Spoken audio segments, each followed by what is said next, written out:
Амбасадата на САД ги информира сите невладини и други организации што веќе имаат добиено, па речиси и реализирано проекти во Македонија, да запрат со реализацијата и ништо да не исплаќаат.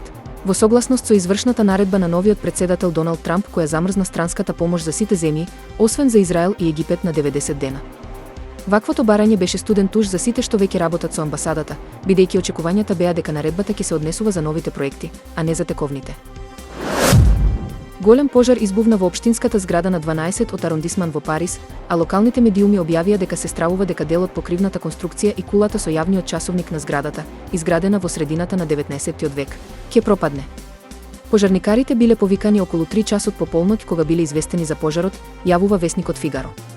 Во извештајот се наведува дека пожарот се заканувал да ја уништи саат кулата на општинската зграда, изградена во 1876 година. За среќа пожарот е ставен под контрола. На социјалните мрежи во Босна и Херцеговина, по успешната граѓанска акција во Хрватска, се шират повици на бојкот на продавниците, бензинските пумпи, кафулињата и рестораните, како израз на незадоволство поради високите цени и нискиот животен стандард. Иницијаторите на акцијата ги повикуваат граѓаните тој ден да не купуваат ништо и однапред да ги обезбедат потребните намирници, да готват дома и да избегнуваат трошење во угостителските објекти.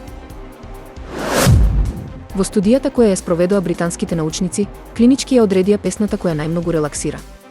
8-минутната песна Weightless на британскиот бенд Marconi Union го забавува очукувањата на срцето, го намалува крвниот притисок, го намалува нивото на хормонот на стрес кортизол и помага во заспивањето.